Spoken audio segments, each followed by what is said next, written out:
Keshav Agarwal ji, Chairman of Crossroad International School, Gola, Dr. Ankita Sharma, Vice Principal of the school, Mr. Amit Agarwal, Managing Director of the school, Mr. Madhur Agarwal, the ex-student of Birla Vidya Mandir, Nainital. Parents, teachers, and my dear students. It is nothing short of a privilege for me to be a part of the first annual day celebration of Crossroad International School. At the outset, I thank the management of this newly established institution for inviting me to this celebration. Whatever spectrum of programs I have witnessed so far, it is the testimony of the fact that the children of this school, there are a lot of talents. The teachers, they are very hardworking. Whatever we are seeing today, it is the final product we are witnessing. But the amount of hard work that has been put in by the team of teachers, I think they really deserve a big hand. I can only say that your children, you have sent them to this school. The future of your children, it is safe in the hands of Crossroad International School. अभी ये बच्चे बड़े-बड़े शब्द use कर रहे थे, all round development.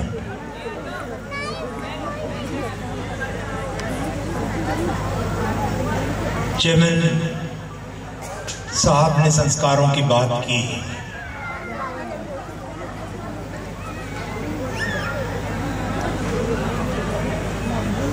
हम भी जब अलग-अलग कार्यक्रमों में जाते हैं तो सुनने को मिलता है कि एजुकेशन में सब कुछ चेंज हो गया है। शिक्षा बदल गई है।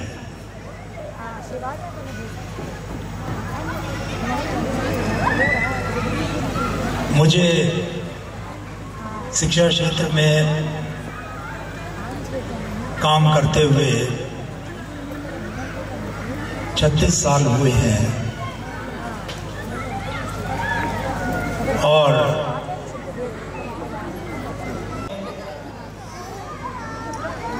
मूलभूत बातें वही हैं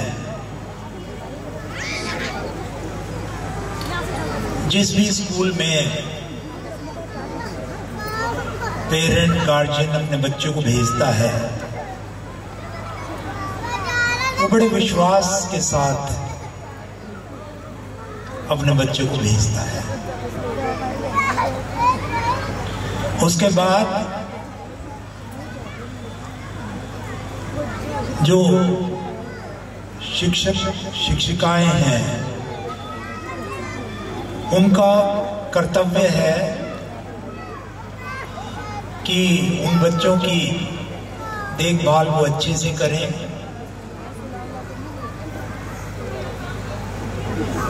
that my child will be physically strong, mentally alert, socially interactive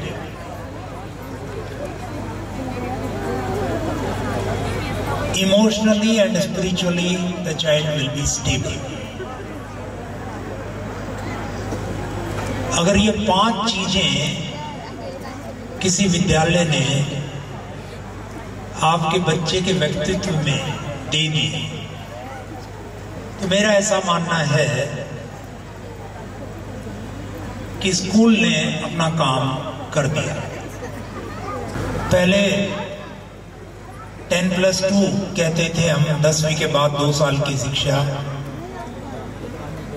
अब इस NEP ने जो बात की, वो ये कहा कि 5+3+3+4।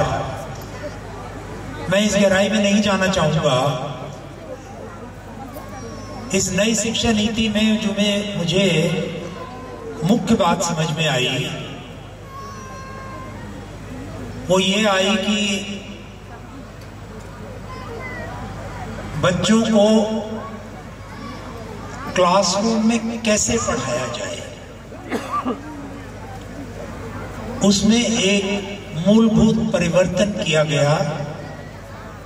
और उसके लिए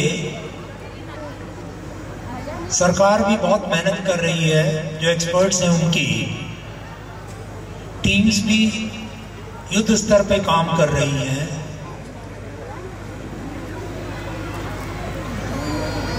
इस सब के बीच में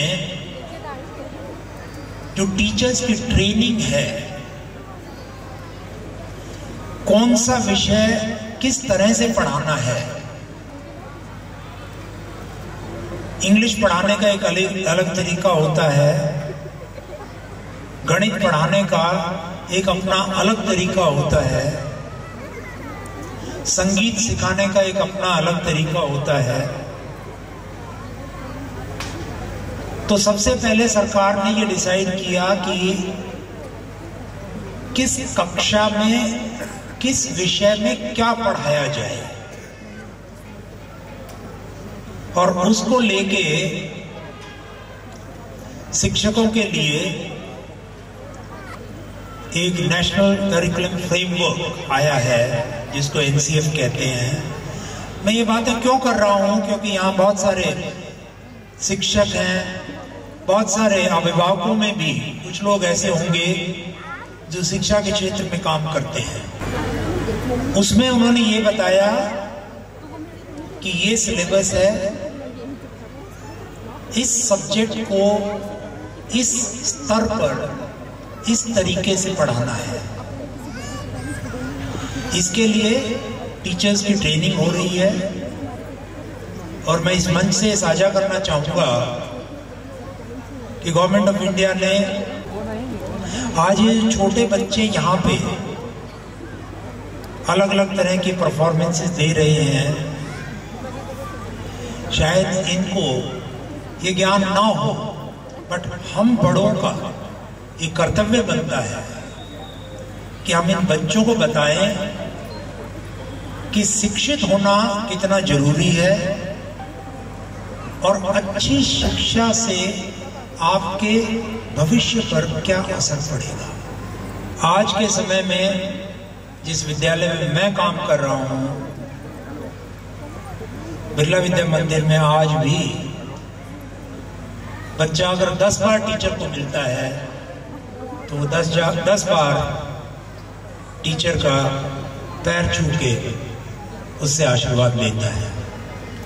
इसका साइंटिफिक रीजन भी है। अगर हम गूगल करेंगे तो पता लगेगा कि जब हम पैर छूते हैं हमें आशीर्वाद मिलता है, इससे हमें क्या क्या फायदे होते हैं। बच्चों को समझने में हमसे जाने अनजाने में कोई भूल ना हो जाए। एक बार एक बच्चा स्कूल जाता था, काफी अच्छे स्कूल में जाता था।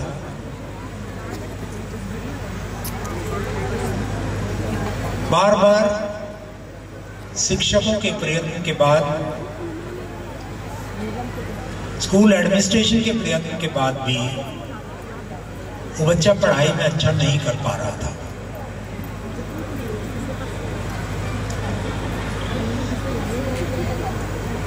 सबने मिलके निर्णय लिया कि हमें इस बच्चे के माता पिता से बात करने की जरूरत है। उस बच्चे का पिता नहीं था,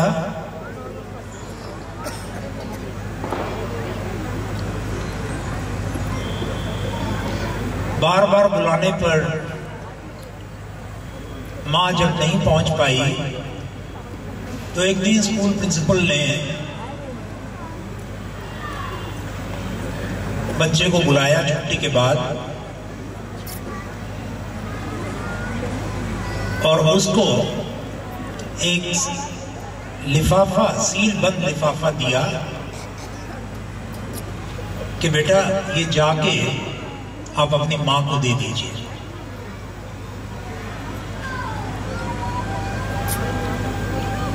वो बच्चा घर गया, उसने वो लिफाफा अपनी मां को थमा दिया।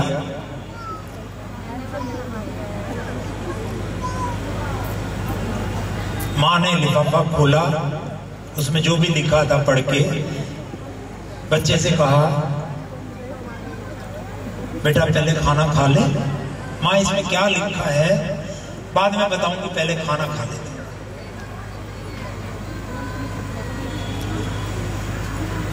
जब बच्चे ने खाना खा लिया, उत्सुकता से उस बच्चे ने फिर पूछा, मां इस चिट्ठी में क्या लिखा है?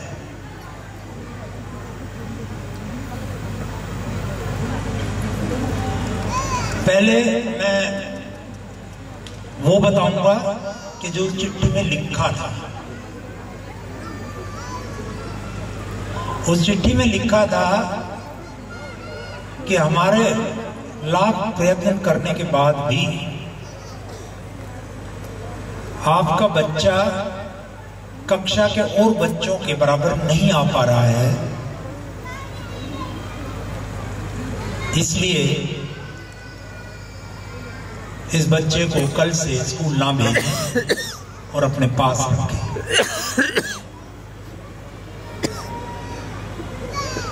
और अब मैं वो बताऊंगा जो उसकी मां ने बच्चे को कहा। मां ने कहा, बेटा इसमें लिखा है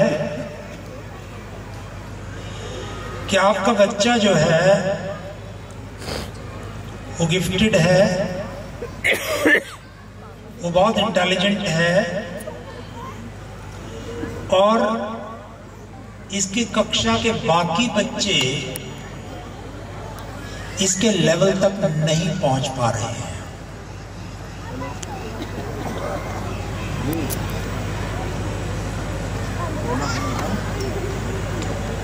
उस बच्चे ने ये बल्ब का आविष्कार किया जिससे आज रोशनी हो रही है। Thomas Alva Edison. मेरी आप सबसे प्रार्थना है, सभी शिक्षकों से, सभी अभिभावकों से, कि हर बच्चे में कुछ ना कुछ खूबी होती है। बच्चे को लेबल मत करिए, तेरे को तो कुछ नहीं आता, तो जिंदगी में कुछ नहीं कर पाएगा। मैं तो ये मानता हूं कि हम जैसा आदमी जिंदगी में कुछ कर गया तो ये बच्चे तो अगली पीढ़ी के हैं, ये बहुत आगे जाएंगे। इन्हीं शब्दों के साथ मैं एक बार पुनः क्रॉसरोड इंटरनेशनल स्कूल की मैनेजमेंट का तहे दिल से धन्यवाद करता हूं। उन्होंने मुझे बुलाया।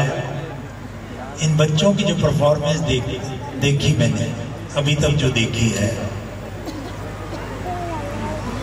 मुझे लगता है कि बचपन वापस आ जाए, लेकिन पॉसिबल नहीं है।